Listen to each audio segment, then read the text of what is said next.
Thank you, Prashant, for joining me. So before we get started, if you could just tell us a little bit about yourself, what do you do, and what is your background? I've done my BTech in Electronics and Communications Engineering, and for the past 3 years, I've been a system engineer in an aerospace company called Accord, based in Bangalore.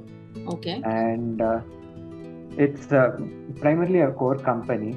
And while I feel that I've gained a lot of technical skills working in Accord, my passion has always been to work in the product management role. And while I feel I have the technical skills, I don't have the non-technical skills, if you can put it that way. And this is what motivated me to pursue for an MBA degree. And I actually read through Crackverbal's testimonials, and I also visited the office in Maratali. And so I decided I'll first start with the GMAT classes in Maratali. So I think in-person classes were there. I guess the classes started around December end to Jan beginning of 2020. And what motivated me to choose Crackverbal over the other prep companies was its focus on verbal. Now, as Indians, we're naturally good in math, but when it comes to verbal, at least in the GMAT and GRE type of verbal, we're always a bit weak. And Crackverbal, from the testimonials, a lot of people have had success cracking the GMAT verbal section. So this is what motivated me to actually select Crackverbal and attend the classes. And it worked to a great extent because before I took this practice section on GMAT verbal, and my score was around 15 before I joined Crackverbal. But then after I joined and as I kept practicing, it improved slowly to 25, and then eventually it improved to around 29-30, which is like around the 50th or 60th percentile. So a lot of help I got from Manoj. He gave his personal contact details, and he was always available for any doubt clarification. So he actually helped me a lot when it came to verbal. And when it came to quants, I attended Aditya's classes. So he was also very helpful. He even provided additional material to practice on. He gave his personal email ID and a lot of doubt clarifications, and it was like a one-on-one session. It didn't feel like it was in a classroom because he answered everyone's doubts when I took the exam in October. Right. So, between when you was actually starting your prep, right? So, what was your focus, right? So a lot of people, when they start their prep, especially in India, they always feel that they have to solve a lot of questions, right? And that is typically, where most of the Indian tests are structured. But on GMAT, it is very different. It is not about solving tons of questions, but also it is more about getting the concepts right. What was the difference in your, approach before and, after you took professional help?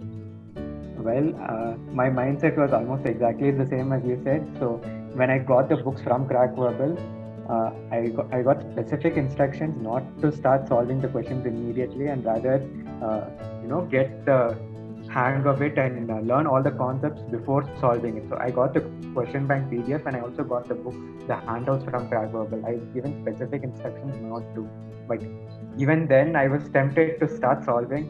And in the typical Indian mindset, the more questions you solve, the more practice you get.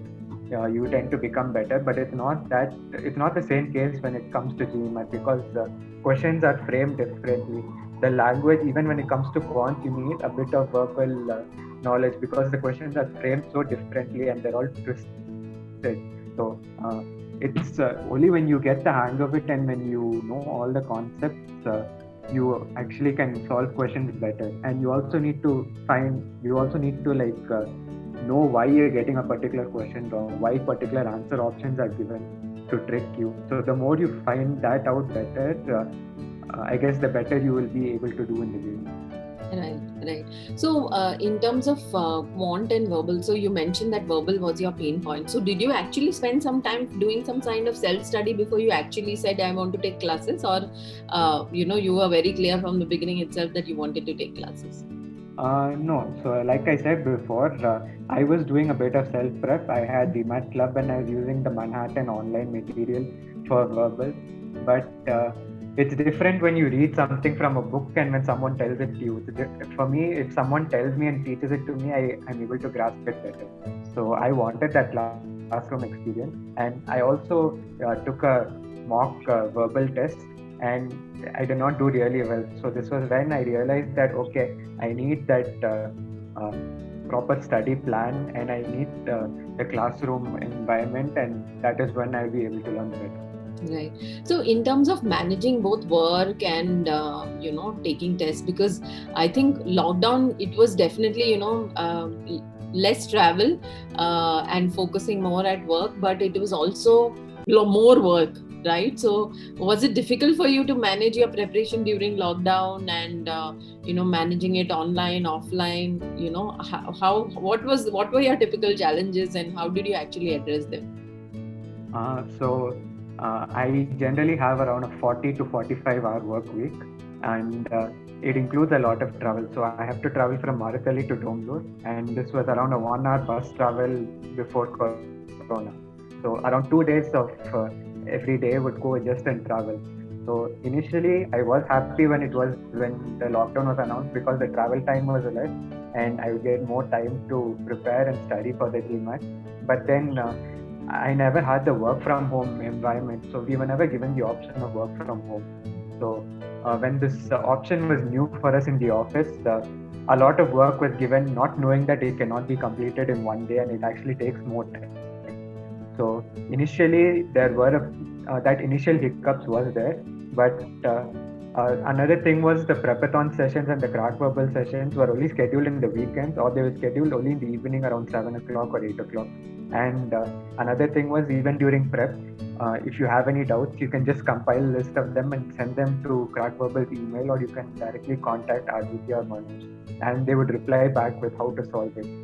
So, what was your thought? Because you were looking at applying to European schools. What went in your mind, and what was your approach at that point? So my initial reaction was, okay, I got a 640.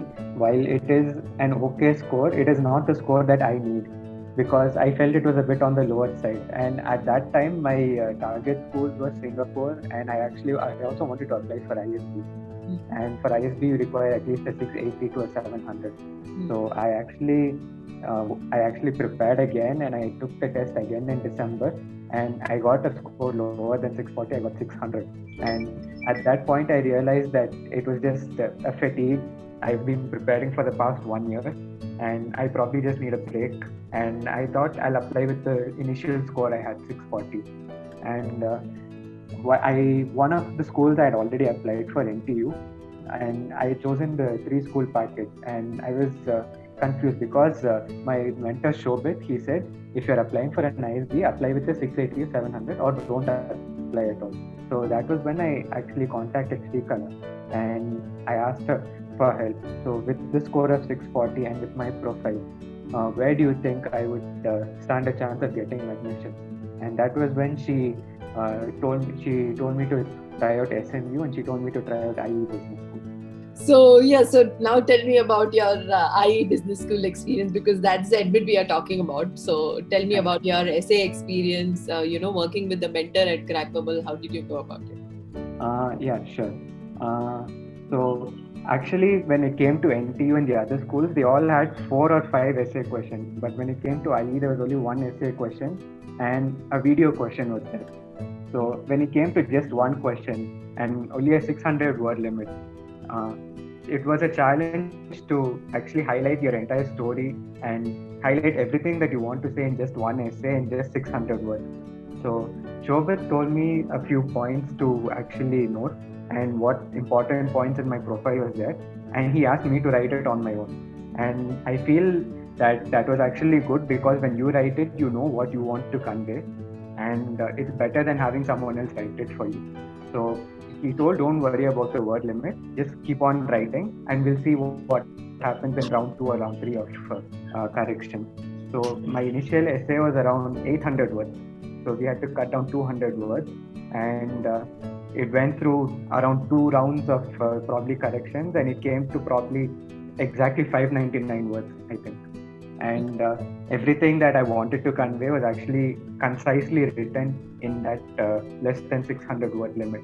And he also gave me useful tips on how to approach LORs and what exact things the recommenders are supposed to write.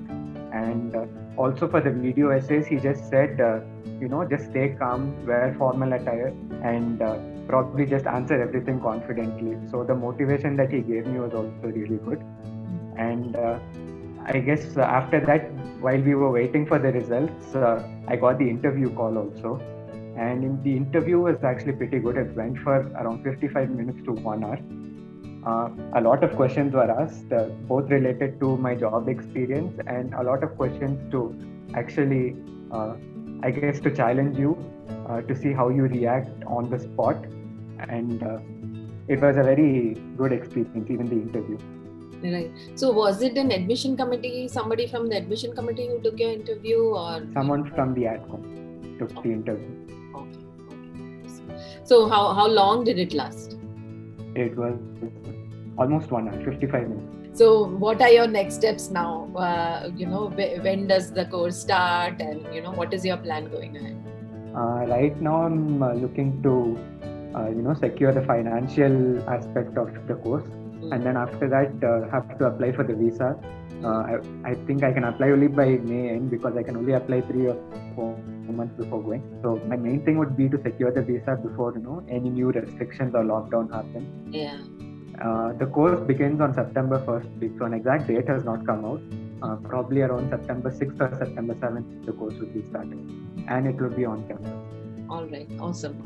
So IE is a great school to get into. In fact, they are very good at their, entrepreneurial options. And in fact, we have had a couple of students who are now in Spain and have been associated with IE for quite some time now. I wish you all the luck, Prashant, for this particular school, and I'm sure you'll do great. Also prepare. So are you doing any kind of preparation over the next couple of months to ramp up for your MBA? So they are setting some pre-courses to be completed. They say that you can do it during the course, but I think it's better to start before. And I've also started learning the Spanish course on Duolingo. Thank you so much. So any last words of wisdom? What have you learned from your entire journey? What do you think people should worry or not worry about their MBA process?